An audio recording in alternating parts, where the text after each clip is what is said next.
All right. Well, gentili signori e signore, ciao ragazzi. I'm really happy to be here with you because this is the place where our pavilion is located. And since almost 1 year, I'm going back and forth between Austria and Milan.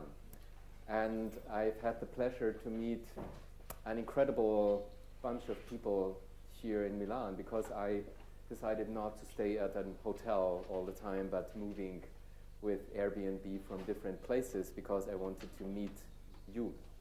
And so I already have had a chance to, have had great talks and thoughts about Expo and where this is all going to lead and all this money that is being spent. And I will try to eventually convince you that the Expo might still be the right format for a certain way of communication between all of us. More specifically, I believe that the topic that I'm going to present today, which is the Austrian Pavilion, is actually strongly bound to the necessity that you come and experience the pavilion. On a conceptual level, we can talk about it today, but in fact, you actually have to experience this. So our project is strongly bound to you and your feedback, and we will have like hundreds of thousands of opinions about this pavilion and about how you have kind of engaged in our built environment. I'd like to, since this is an academic platform, an academic forum, I'd like to start with reflecting on, let's say, the condition in which we now build in general, the condition in which architecture or landscape is being situated in a cultural way, in an economic way. I find it very important to understand out of which, let's say, position you practice, where your practice is being located, under which conditions, not only economically, but also environmentally, we are thinking about designing architecture and landscape. Okay, well, we already have this person here standing in front of the globe actually twice. This is Al Gore, and Al Gore was contemplating on the status of our planet. And when you look at this planet, we all know that we are currently undertaking, let's say, a moment where we are getting aware of our role in relationship to our environmental condition. But there's an issue which, this kind of, let's say, this knowledge that is out there keeps us a little bit away from our lived reality. For instance, well, a couple of days ago, I was taking a run at my hometown, and we have a beautiful river going through the city. It's green and lush, and it's great air. So I was on the run, I was on the track, running and breathing and feeling, at the same time in the center of the city, but also really kind of unfolding my experience in a beautiful natural setting. So I felt, wow, this is a perfect match. This is beautiful. Are there any problems out? Is there any problem in the world? There's no indication sometimes in our own private life, in our own private experience, that points us to that facts that even Al Gore is kind of concerned about. So I find this a very central aspect to question how we, as our personal experience, is not showing us, the issues of climate change or shortening resources on the everyday basis. How can we get engaged when it's actually not being able to be touched so easily? And that's a question I would like to put in this room for the next 30 or 40 minutes. So Al Gore was on the forefront, put it in the media, but as we all know, the IPCC gave the data for that. So the recent report, which was published on November 2nd, 2014, tells us another truth again, which is that already until 2020, and this is only 5 years from now, our urban environments will heat up on 2 degrees. So there's 2 more degrees, which you may think, yeah, well, in April, I'm really happy to have 2 more degrees. But think about the environmental condition for not only for the landscape, but also for the people, the elderly. So, all the consequences are actually much bigger than only an increase on 2 degrees in temperature. So, bound with this increase of temperature, there's meanwhile an understanding that we have to find ways to reduce our impact, our footprint on our planet. So the goal until 2050, this is what the IPCC is telling us, is to cut carbon by 70%. So this is a lot, and you may think, okay, 2050 is still far away, but until we have not found the right measures to just go ahead, this will be the issue for technology and design for the next 30 years to match that goal, which simply means it's going to be you who is working on those issues, because we have to start right now.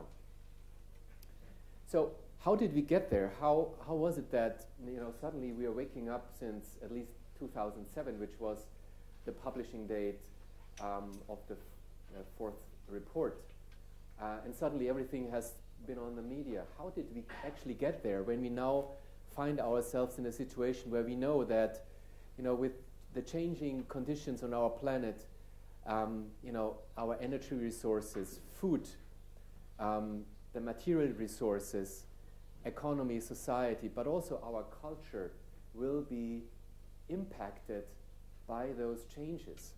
Well, I call this moment in time the ecological turn. So I believe that actually ecology, not in a restorative way, but ecology will be the center part of all our undertakings in the near future. And I'll show you with our pavilion how we can get engaged in this issue in a very productive and creative way. So how did we get there? And I'll have this image of Carrie Young, who is a young artist and who is reflecting on our environments. And you see her on a photo, which I added a few signs, but her photograph shows a newly built city in the Emirates. And she moves a little bit distant from the city and is standing here on the rubble, obviously being left by some construction firm, probably from construction in the city. And she reflects on, how do we actually relate to our environment? And for me, this image is so helpful because it's almost clearly to read like a diagram. You see the city being built in its complete separateness from the environment. And so what is this? What actually are we looking at in this condition? Well, it's the image of modernity. I have to talk about modernity, since in modernity, the idea of separation was something very successful. And I speak about it in a positive way. So in modernity, we did separate, for instance, like the social sciences from the technical sciences. And we start understanding since some time that all this separation was good for reaching a certain depth in research, right? This was really good in focusing only on one point. You become very good in understanding the questions in this specific field.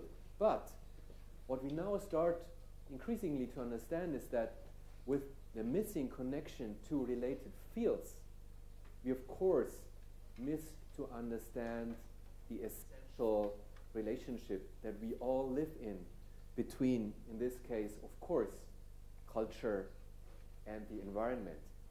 And there's another aspect in modernity. Modernity always liked to put up binaries or dialectics, and I put down only two of them, so city and landscape. So these are two strong terms that are being opposed, and you have to decide. So is this landscape or is this city? We can say, okay, we say this is city and this is landscape, but boiling it down to binaries always leaves out a reality of relationship.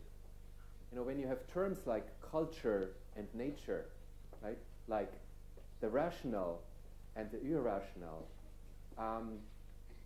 in this opposition, always a certain truth is being left out. So I find it very important that we understand what modernity has been doing, because it was separating these realities of the environment from the reality of urbanity or of the city.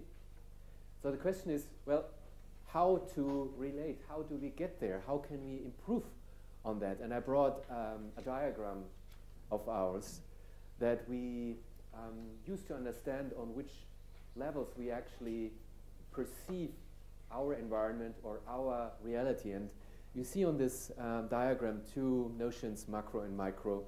And you see the global level up here, the global trickling down to regional, to the local, and up to the micro. Micro would be you, would be your everyday life, would be your life, how you live your life, and how you engage in just living your life, or in meeting your friends in the evening, or participating in education, going to office. Whatever you do is situated on this level. But we understand now, we learn to understand that our work and our being here affects the global, right, up there.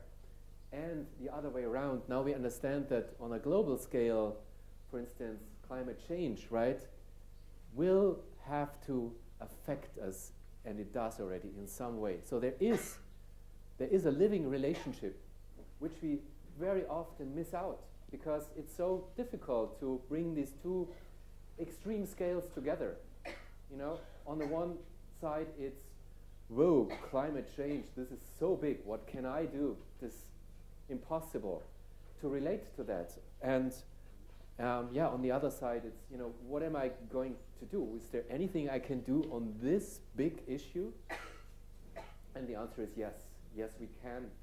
And yes, we will. And I'll show you how we get into this issue. So importantly, because I believe this is the main, should be the main concern, because we do know that, for instance, climate change is going on. The main issue is actually the question, to work on the question, how to relate and how to engage, to issues of global scale. Because we all know what to do, the IPCC tells us, but is it happening? No, it's not. And so, as we are here, we would be ready, right? The question is how to really connect to those global issues. And so, let's take a look. Wow, our planet, and I have to take a deep breath, because this one of the images. I'm actually I was always excited as a boy of those images, which showed the larger planet, because also in my hometown I know my forest, my little lake for taking a swim.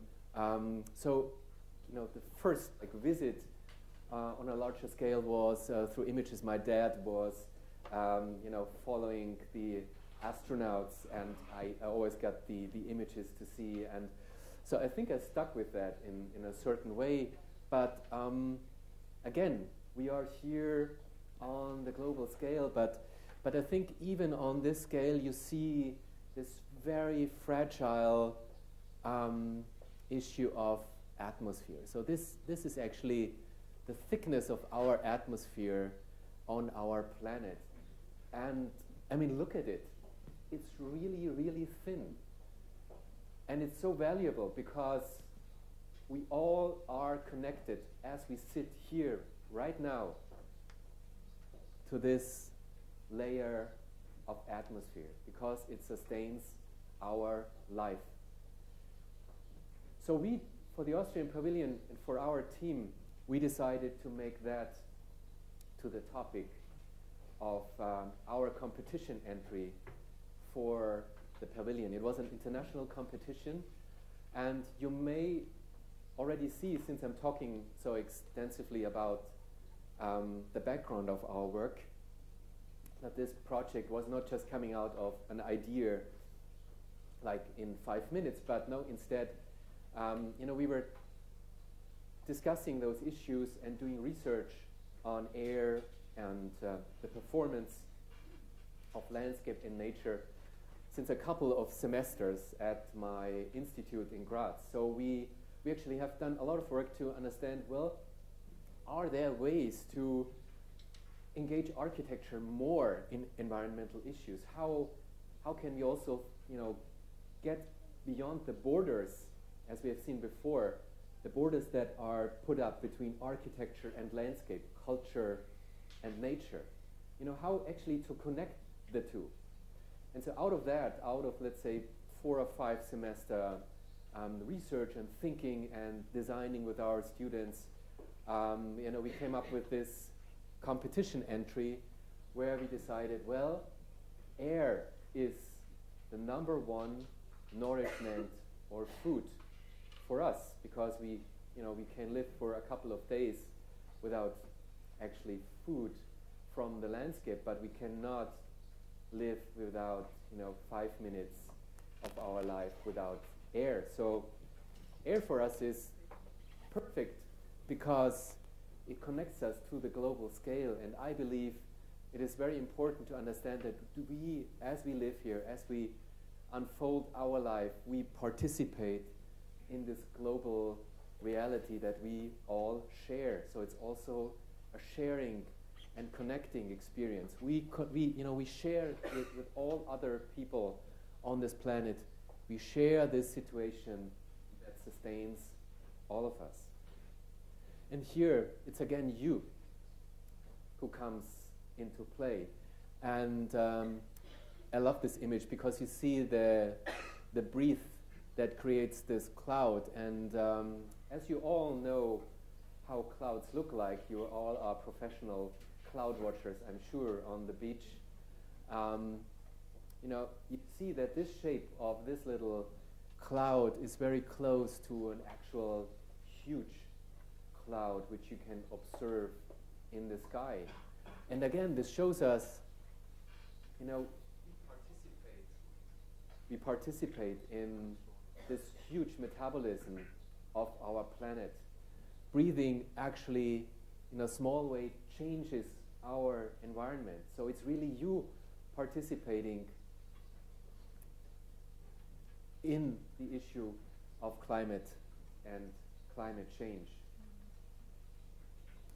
So since we decided, okay, we go with air, so how can we make that as a part of our design? And so we are now slowly moving into talking about our designs. So as Milan is can be pretty warm and hot and humid in the summer, we decided, well, it's not only about bringing good air to the expo site, but also even more importantly, to cool down the place, right? To make a cool environment for all of you to come to the Austrian Pavilion and experience, whoa, cool and fresh environment. And so we decided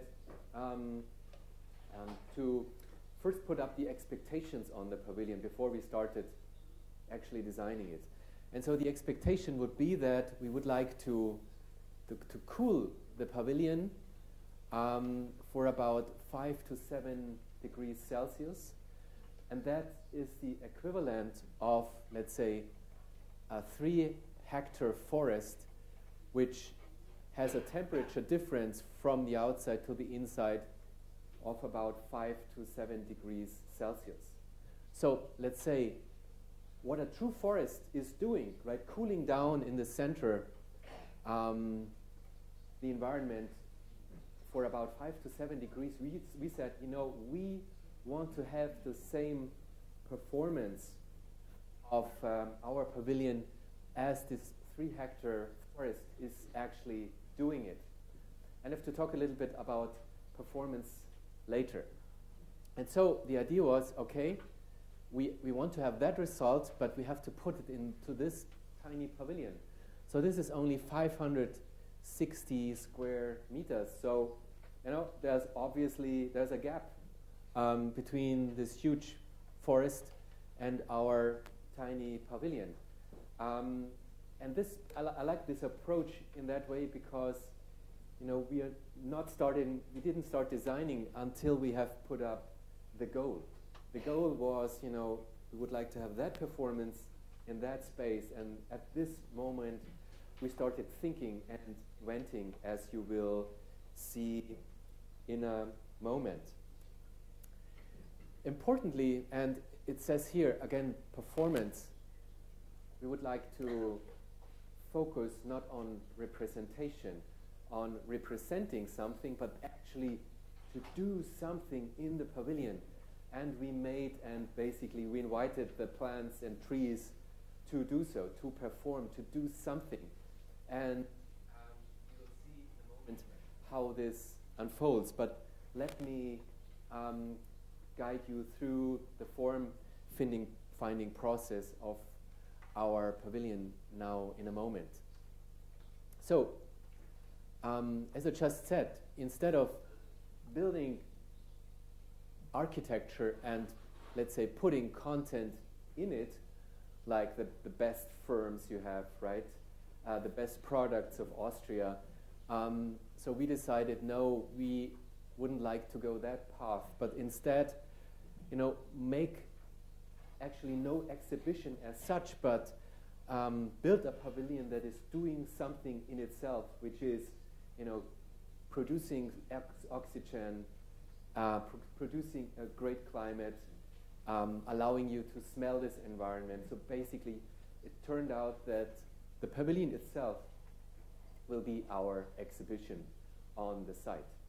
And so what you experience is really your true engagement with the built and natural environment in our pavilion. Can you see this image? See? You know, I love this image so much, one of those, because there's almost nothing to see. And why so? Why do I love that so much? Because, you know, for me this is also architecture, but invisible architecture usually, which is, this is what you can feel, this is what you are able to sense. And in a moment I will show you what we actually can sense and feel. We are so good as people, as humans, in engaging in our environment, and we always forget, but I'll come back to that one later. But what is being drawn here is basically the climate. We've been drawing the climate in the pavilion.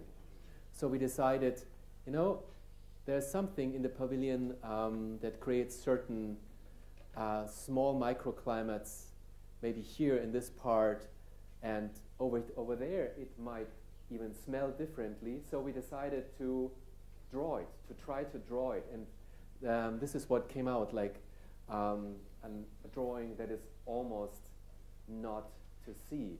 And this almost not to see is very important, because maybe sometimes we over stress just our ability to see and forget about all the other senses we have available as we are humans.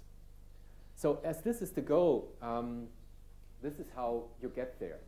Of course you could say, well, this is just the planted area. So we started really with this maximum area that we have been available for our pavilion. And of course you could start just planting on it, as we of course also did. So we basically planted the entire area. We brought in like 51 larger trees. 12 of them are higher than 12 meters. There are another 35 trees which are a little bit smaller. We have been planting 12,000 small shrubs and plants in the pavilion to basically fill it all up, to cover it with green, and I'll tell you in a moment why. So, but you know, this could not be, this is a planted surface so far. This couldn't be reaching the goal that I've just pointed out. We wanted to lower the temperature in the pavilion for 5 to 7 degrees. So how do we get there? Well, we had to design basically this frame around the planted area. And so this frame is not only framing the planting just to have, you know, a wall to lean against, but very importantly, this is the space where within we create a different climatic condition. So this is probably difficult to understand. It's not just a frame like a typical wall, but it really becomes part of the process and performance within this field, and we will see how this works in a moment. So we have that frame, and now we are actually able to, you know, create a climate that is different from the outside climate so far. Okay, and we do it like that. So you've just seen the frame that we put up, and you now see what this frame is actually doing. It really frames the atmosphere and the microclimate that is unfolding here in our pavilion, you know, lowering the temperature by at least 5 degrees Celsius. Importantly, this process and engaging the plants, you know, does not only create lower temperature and a pleasing environment, but we substitute all climate machines with our performative space in our pavilion. So we do not have any single climate machine in our pavilion.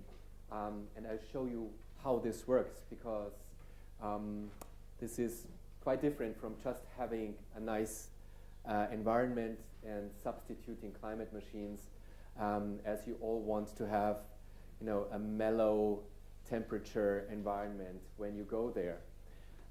Additionally, as we do not have climate machines, and show me one climate machine who can perform that, we produce, of course, oxygen. So we have this natural climate space that additionally produces oxygen while cooling down the environment. And we already have some numbers, so we do know that we will produce 62 kilograms of oxygen an hour. That corresponds to the intake of about 1,800 people an hour. So as we expect like 1,200 people in the pavilion an hour, so there's extra oxygen to be put out to sustain Milan with fresh air eventually. Let me just see where we are now. So, you know, you see parts of the forest, and so we actually are able to recreate the center climate, but still the question is not yet answered. How do we get there? Well, we have a frame, that's true, and as I'm telling you, we do have a moderate climate which has like 5 to 7 degrees difference from outside, but how do we actually get there? And I show you this in a moment. I first like to show you the entire system. So, very importantly, there's a huge field of soil. Architects sometimes forget to consider that plants do need soil, in their designs and drawing.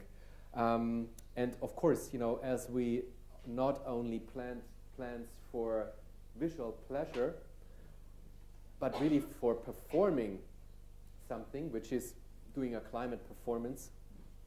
So this is a very important part of our project. So we decided to actually elevate the main floor that you're going to walk around to the first floor. And underneath, in the height of one floor, we have a huge package of soil, but also for the technology supplying water, etc., and nourishment for the plants. The planting level is clear. Then surrounding this planted area, you see here this courtyard that you're able to walk around.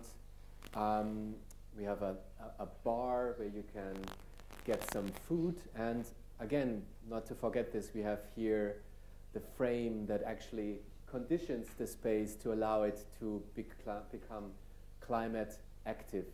And all that, of course, is being thought as part of the larger cycle of course, we need energy, which is the sun, making the plants grow and perform. I go to this in a moment. Of course, we take part in the cycle of rain and evaporation, as just a natural condition we find everywhere. So let's quickly walk through before we go into more specific details of our design. So this is the Decumano right here, and we enter the pavilion on this side walking underneath. You can see it here, so we walk in here. Then we walk up a ramp going up here to the main floor. So this would be here. I go up, up, up, up, up. So I reach the top, and then I'm able to walk up here. Here's our bar. You have to visit us because there's 5 Austrian chefs who have been invited to design food with ingredients from the forest. So you will eat forest food in our pavilion. So please come. It's going to be really, really great. I'm very much convinced about that. So, okay, you only have to walk this way. You already get food right here. So this is not too far to walk, right? And here we have a long bench, like 60-meter long bench to do what our pavilion suggests, which is to sit down, to calm, have your food, and relax. So there's nothing else for you to do in our pavilion. You're just allowed to be with your friends, breathe in, breathe out, have your food, and relax, and hopefully get inspired by this natural environment. You see this drawing here.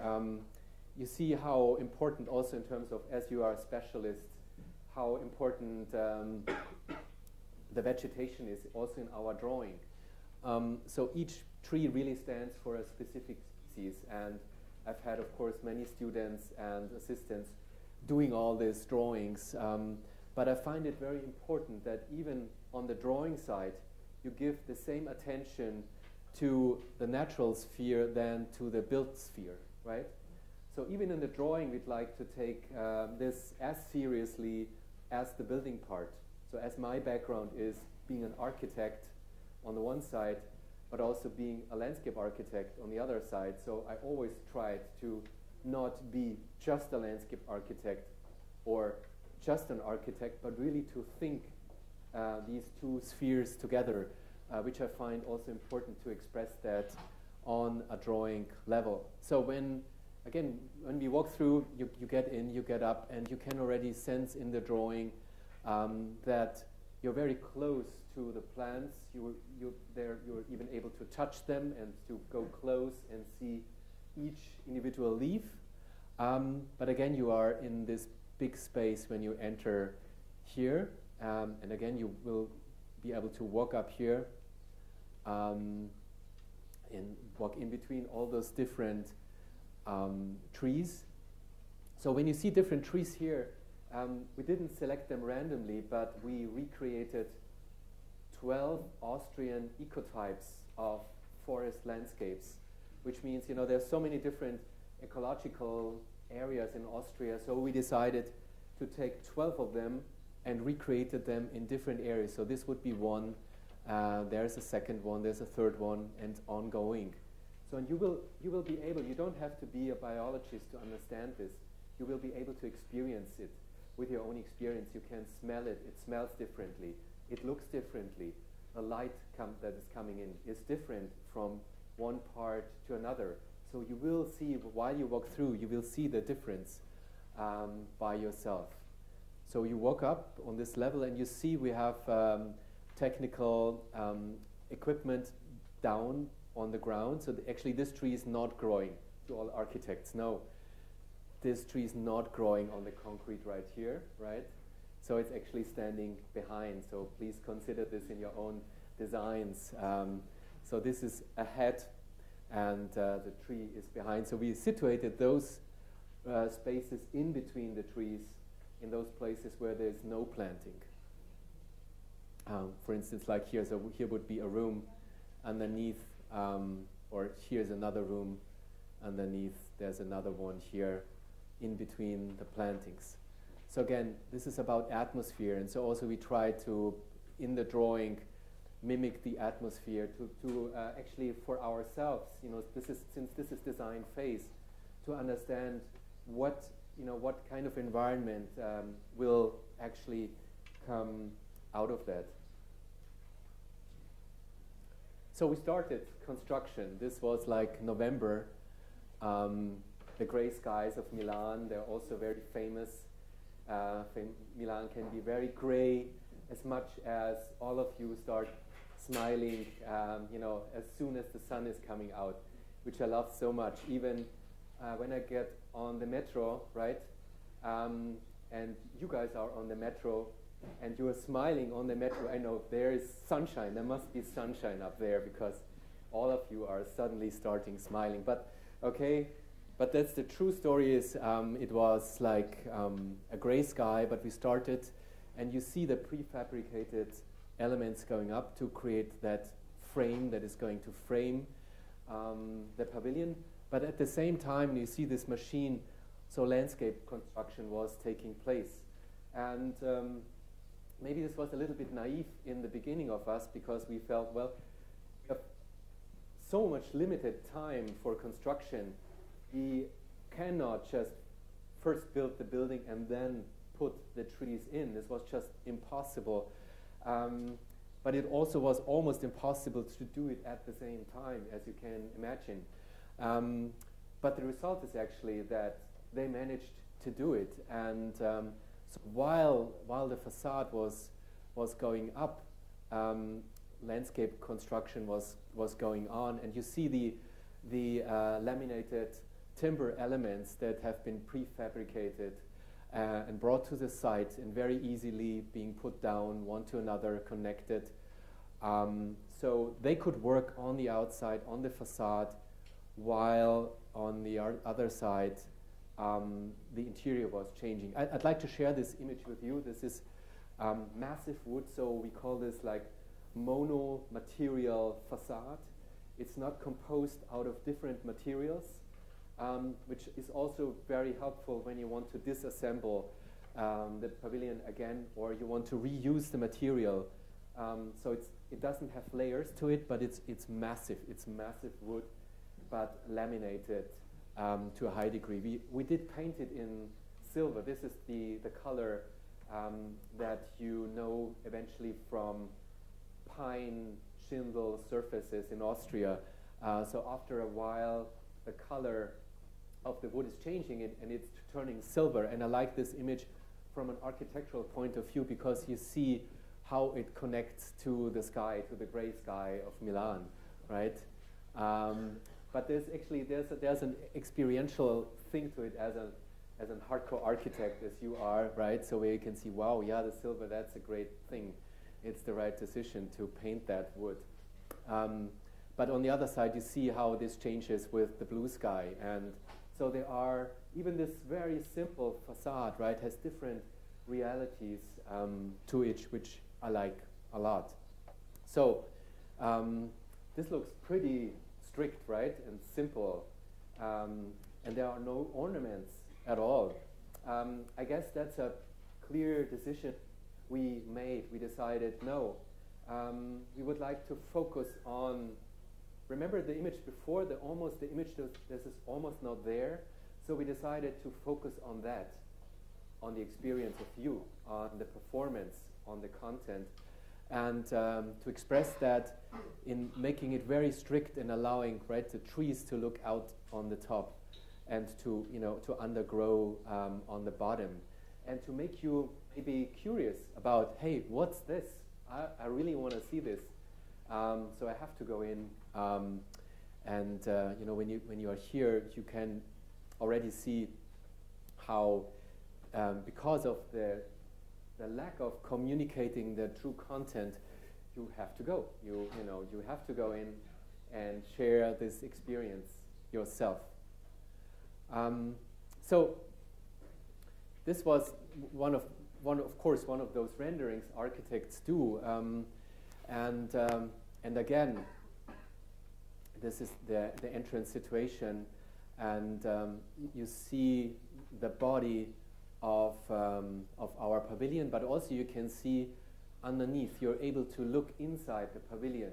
You can kind of experience the first glimpses in approaching and seeing what's going on, and go closer to it.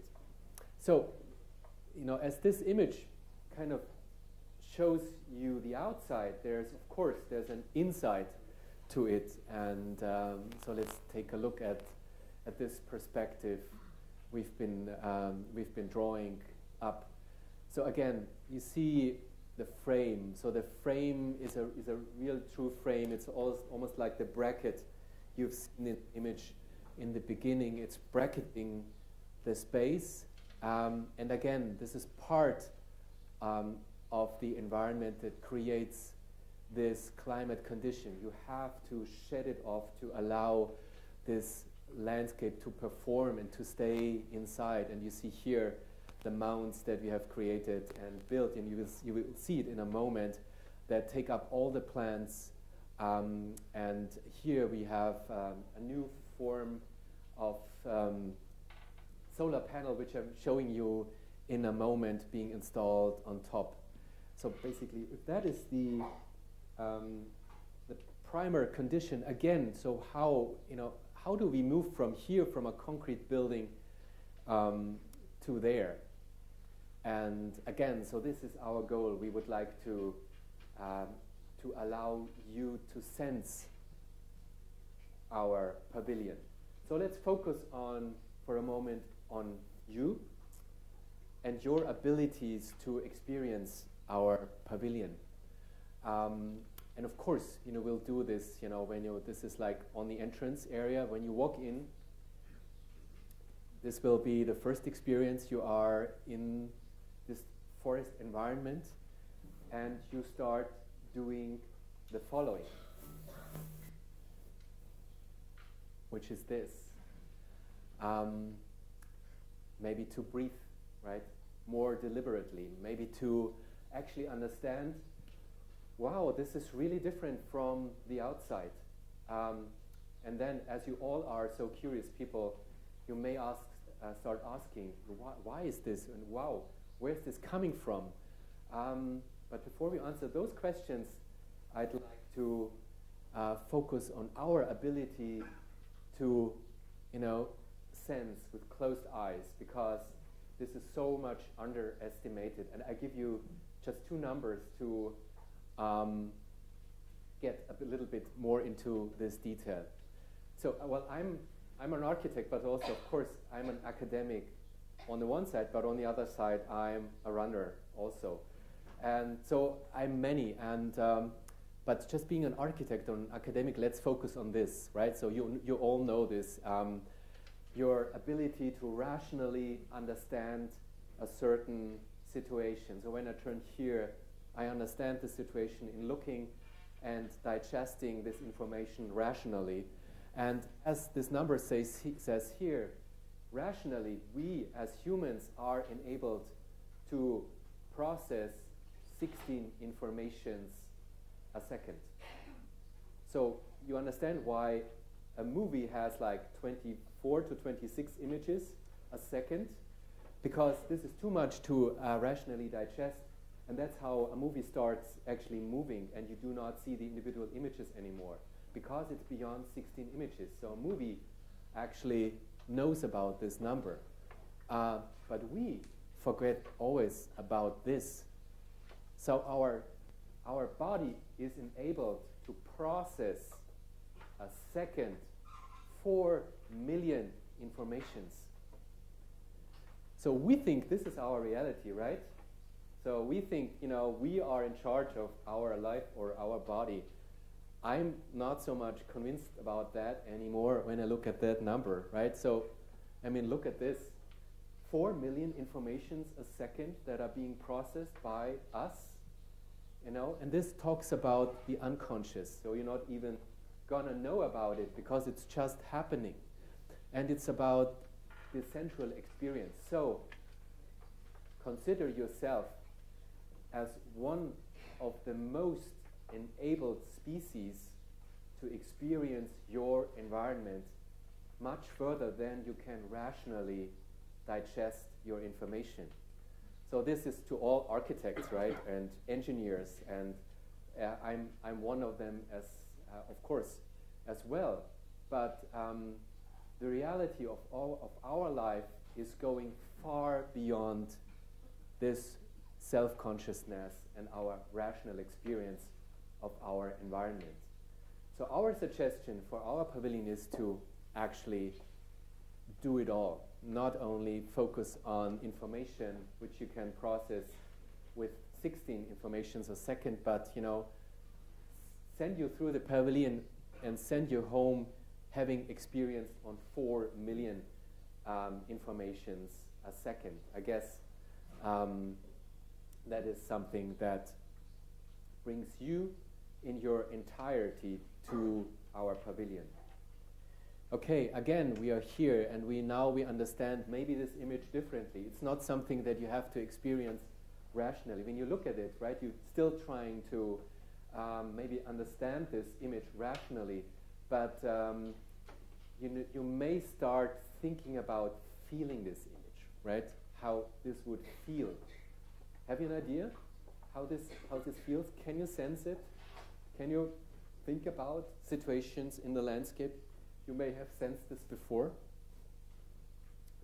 Okay, well, this is what we're doing, right? So again, we would like you to enable this environment with your full sensual ability, and at the same time being able to communicate in the pavilion that this is not just a green background, like a green carpet on the wall, but this is actually doing something. This landscape is not passive, as in binary terms, usually architecture is the active, landscape is the passive. This landscape here is performative, is active, is being activated, as we will see in a moment, and is producing oxygen, is kind of putting in carbon input and also cooling the environment. So it's doing much more than you may just think it does. So how are we doing this? I have another section here, and since it is a lot of information in the drawing, we will go into this in a moment. We are still in the mode of sensual performance, and of course the senses are being activated through the cool air, but also through the smell of the trees, but also the smell of the undergrowth, but also senses are the light, the shadow being created in that space, but also with this process right here, which is Evapo Transpiration, which is what every plant is doing all the time. Evapo Transpiration is simply the process of evaporating water in the air. And while this process is taking place through the surface of the leaf, in evaporating the water, at the same time the environment is being cooled down. So it's a physical process. When you evaporate water, the environment, you need the energy from somewhere to allow the water to go into a different state. And you take the energy basically, this is a normal process. The energy is taken from the environment, you cool down the environment, and the water can evaporate. So this is basically how every single plant on our planet is functioning. So in doing though, of course we create this, we get this environment which is already bound to the process of evapotranspiration. And I'm stressing this repeatedly because we tend to forget about it, right? We tend to only think about, oh, this is just a green something. But in fact, right here, while evapotranspiration is taking place, these trees produce oxygen. And this is our, again, our number one nourishment on our planet. But besides these performances, there's another performance taking place. And this is taking place over the period on the Expo site for the next 6 months. So we have been mapping the change of the landscape over the period of the 6 months. So this is starting, and here you see the finale on the end of October. And so this landscape is undergoing a change throughout the time. And so we have been mapping, how there are plants or trees flowering, then becoming fruit, and then there's harvesting season even in our pavilion. And we will stage events that corresponds to a certain situation in our pavilion. So this also, I think, is important that you understand this landscape not as something stable, it's not in a single state, but it's really undergoing change, and I find this very beautiful. Here, this is our VIP area. You can see, this is the special tables for the VIP guys, but they actually, their space is not so different from the other spaces underneath. They are as close to our treescape, and the atmosphere and the climate is also being taken into this VIP area from outside. There's also no climate conditioning in the VIP area in our pavilion.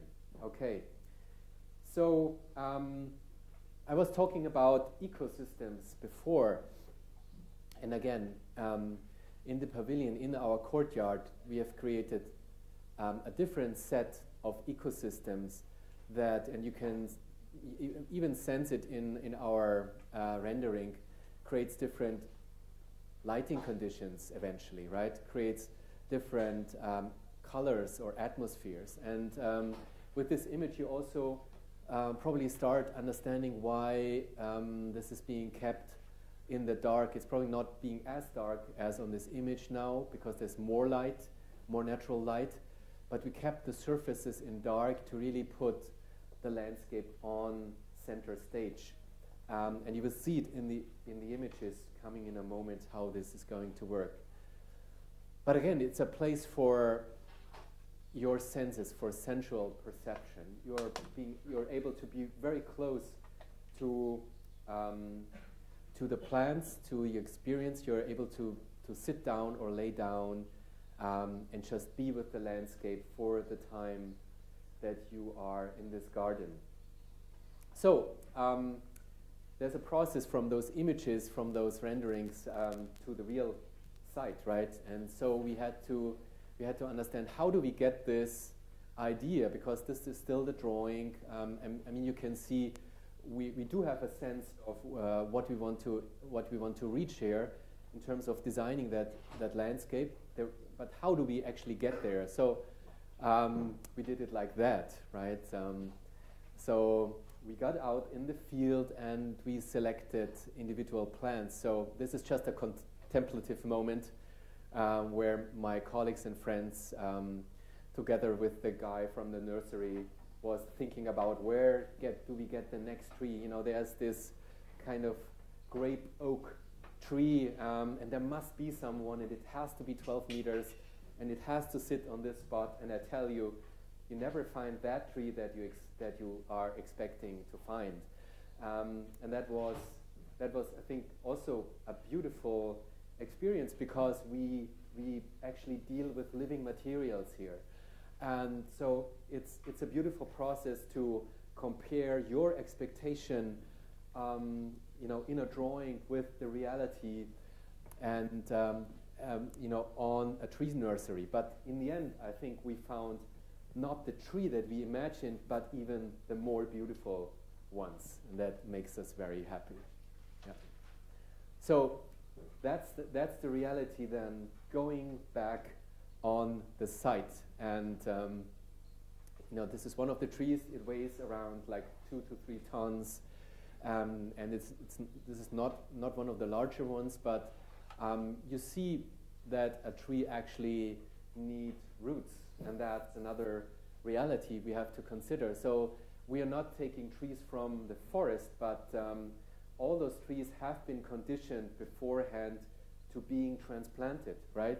So if you would cut a tree, a normal tree, the roots at this site, you know, it probably wouldn't survive a transplantation like this.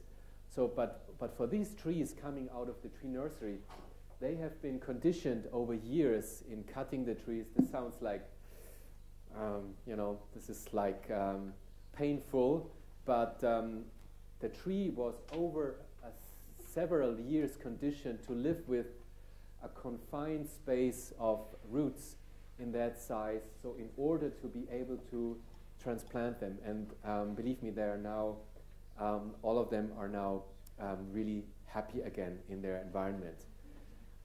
But take a look what's going on here. So we really planted the trees, started building around here, and you may feel the condition of the work here.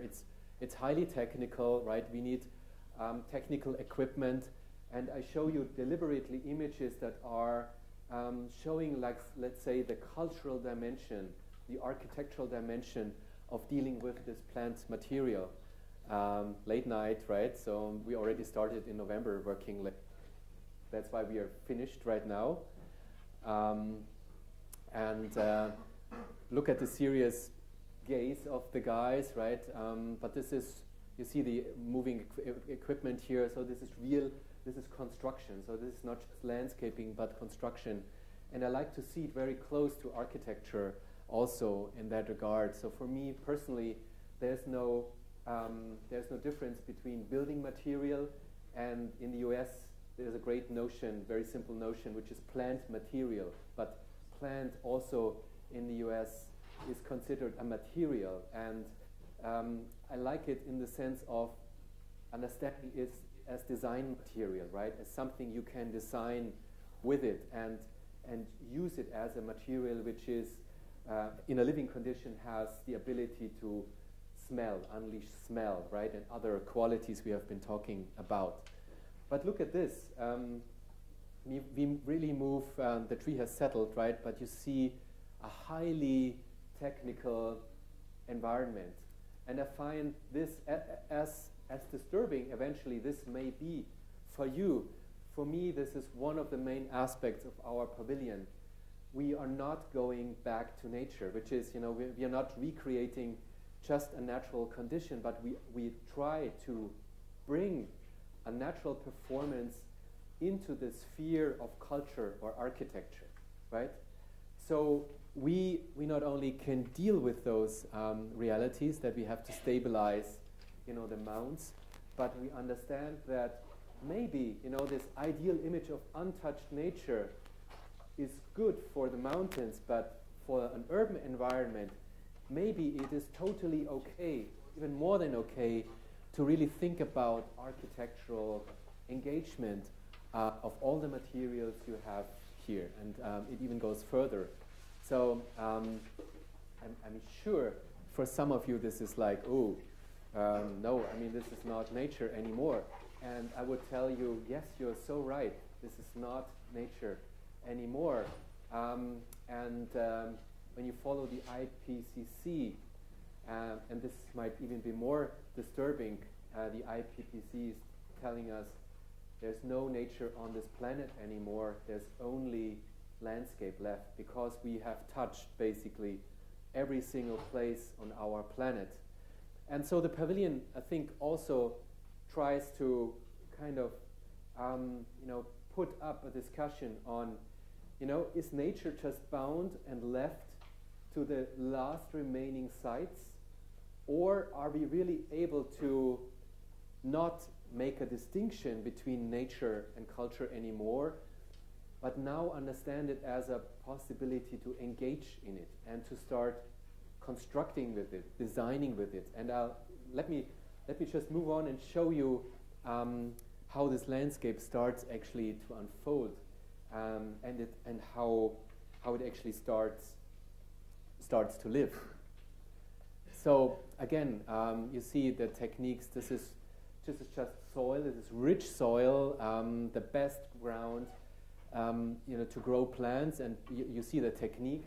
Usually, you pour concrete. So we poured soil, on the very steep mounds. It's the same technique, and it has the same ability to really, press the soil with this high speed so much into the mound so that it's actually staying and it's being stable, and even to disturb your ideas of nature even more. So this soil that we put in is a designed soil. It's totally natural, but it's designed in the size of the gravel. It's designed in terms of water being able to move through, but it's the perfect condition and it's livable. So this is the best soil material you can get, but it's also designed. So the design was even going so far that we were looking at the condition of the soil. And again here, you see the very different layers of our mounds. See the different sections, even going to the top. This is living moss. This is a great product where moss is grown on a textile, and you can apply it in the landscape, and it's just really alive. And as moss has an incredible high surface rate, so this actually really takes part in producing oxygen. Doesn't this look weird? I mean, right? See, isn't this something you wouldn't consider as natural anymore? Yes, you're right. I mean, this is something that I think our conditioning of what we understand as natural is certainly being challenged by this. And I think we have to start thinking about it, that we allow ourselves to have, of course we have nature, but again, we have something that is totally alive, and you will see in a moment has biodiversity, all you wish. So this is the same place, and it starts growing. This is in the pavilion again, and allows us to create even an environment that has biodiversity. And again, so what we've been drawing up, as we have been planting 12,000 plants. So all those have been composed as being part of a certain Austrian ecotope in our landscape. So again, from a little bit more from the top, so the landscape starts to grow, starts to move. You see around the surrounding architecture, and so even this confined condition was very positive for the growth, because this microclimate was helping for the first month to allow to establish this ecological condition to which additionally unfolds fast growth. But look at this image. This is also the pavilion. This is a photo taken only a couple of days ago, and you can't see anymore the technology and the layers that are underneath. And believe me, I'm sure these are happy plants and these are happy ferns right here. When you go to the planet, you can see the change every single day. So again, and this is even hard for me, right? Because I love nature, right? I love going out on the mountain.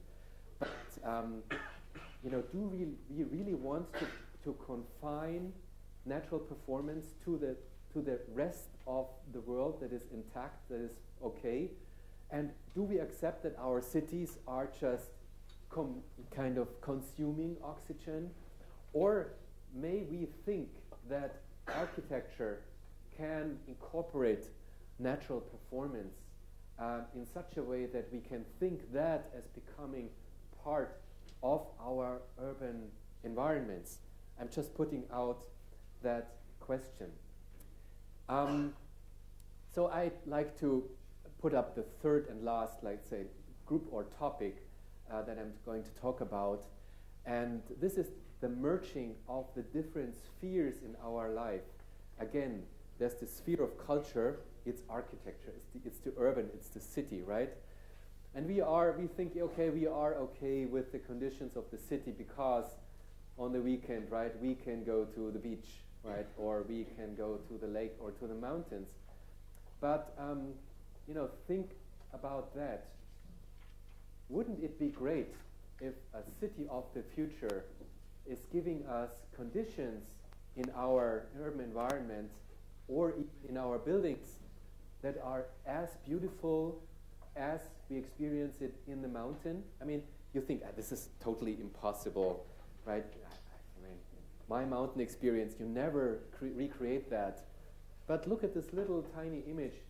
It's just a pavilion. But again, why shouldn't we think about buildings that breathe? Why shouldn't we think about buildings that produce oxygen? And why shouldn't we think about urban environments that kind of attract all your senses, right? Allow you in your full sensibility to be connected to that space. In order to do so, right, I believe we have to think the natural sphere and this cultural sphere strongly together and really make one out of it. And I think this is something I'm highly interested in, really to think it together, because we are so conditioned to have that separate in our minds. This is a modern condition, right? You don't have to be afraid that you still love nature. That's totally okay. But allow yourself to think it together for our urban living environments. I mean, imagine like cities in China where annually hundreds of thousands people die early because of bad air quality. I mean, I think this is something we should not just take as granted, but challenge this.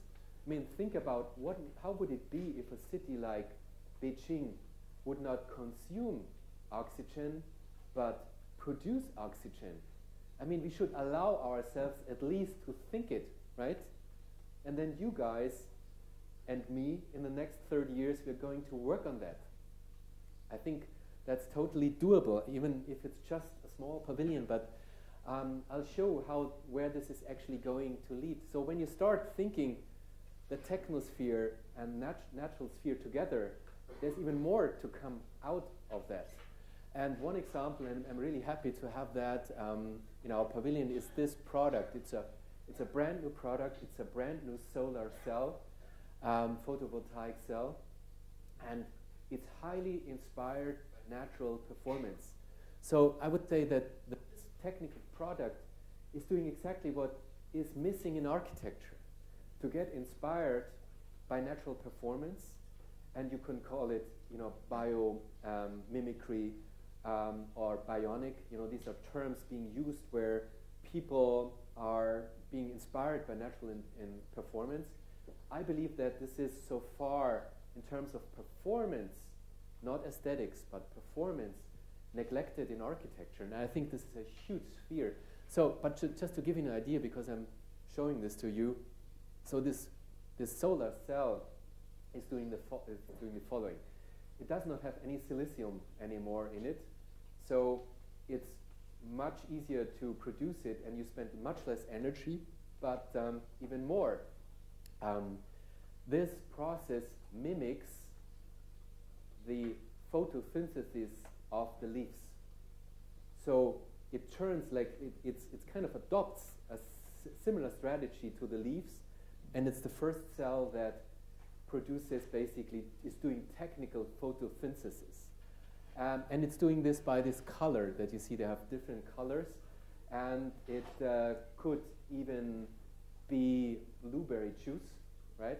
Whatever you can, you need color. And the first examples, you look at me as if you don't believe me, right? Yeah, yeah. But curiously, the inventor was really using like juice color in the beginning to kind of separate certain wavelengths of light, and within the separation, he's producing electrical currency. So, I mean, think about what's going on here. This guy was thinking about photosynthesis, was using natural dyes and colors, and came up with this idea where in our pavilion, this is really a first-time thing. We have the first time worldwide installation of this product, and we put it in this kind of solar, we call it solar disc, on our rooftop, and you see it here going up, and it's transparent, and it's even harvesting energy without the actual sunlight. Even with the diffuse sunlight, it's producing energy. So this is also new. And this is how it's going to look from the big event space being installed on top of our pavilion. Okay, so now in terms of merging, how do we actually perform what this example is doing? How do we perform this in our pavilion? And now finally, I tell you how we manage to create an environment that actually is 5 to 7 degrees cooler than on the outside. It's not just the plants, it's a hybrid. It's a new way of performing and connecting the technosphere with natural performance. And so this girl is already experiencing this, and you see those fans or ventilators here. So it's not only about the direct breeze, so this is not what's it about, but we have added small, tiny outlets in front of the fan where we put small drops of water, spread it into the air, and so this enriched air with a little bit more water than usually is being condensed, or is going to sit on the surface of the leaves. So the water is not going somewhere. Some is evaporating immediately, but most of it is actually going on the surface of the leaves. And you see how these guys are installing the ventilators basically during the last couple of days. So, but going back, what is happening in the pavilion?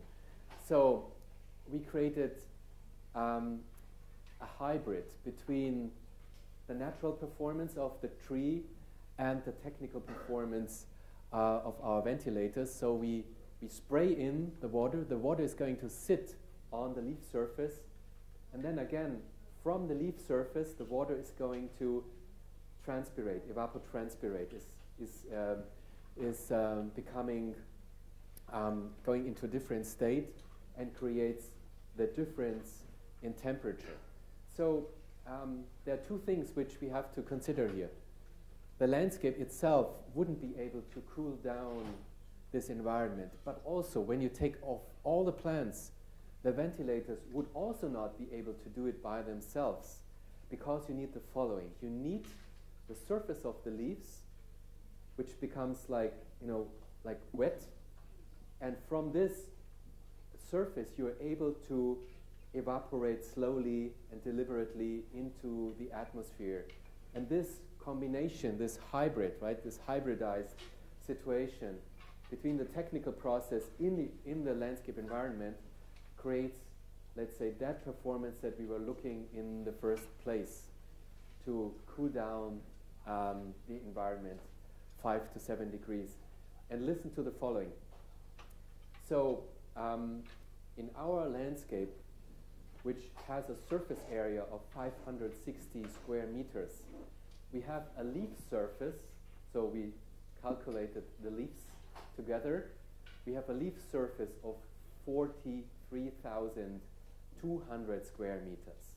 So contemplate on this for a moment, but also understand the potential. So understand plants as something that can really participate in designs and ideas like that one, where it's not just a leaf, it's not just beautiful to look at, but actually it's really a performative living structure that you are able to engage in your design. So this is how it's going to look like. So you finally get a sense. It's going to be the long bench, but then you see the ventilators throughout our landscape here, and so we are actually looking forward for those juxtapositions, right? So yes, it's a landscape and it will be very lush and very green, but at the same time, it is also, we are allowing the technical part being part of this environment. We are allowing to really grow it up and become merge into a new aesthetic that combines the technical sphere with the natural sphere in this environment. And again, it's this process that we use from the leaf, that there's some water droplets coming down from the ventilators, which then can evaporate at the same time, taking place photosynthesis on the same leaf, again on the same leaf that we use as a surface area for evaporation. Oxygen is being produced, which leads us to a pavilion that completely is free of air conditioning, and to a pavilion where we sustain all the used energy with the energy we produce by solar panels on the roof. Not only this one, we also have conventional solar panels, the one but we have our pavilion to 100% sustains its energy use on site. So a few more images, exactly 3 more images that I have here for you. Again, this is, you see here in a different ecological area, you see a different set of trees. There's also a different condition of the fans being positioned here because of the ecological conditions. So it's not just a positioning, an equal kind of spreading out, but it's, the positioning is highly bound to the ecological conditioning, which for us was very interesting. Designing this with the firm of Transsolar, to match the climate condition, in very closely looking at the performance of the different type of trees we have here.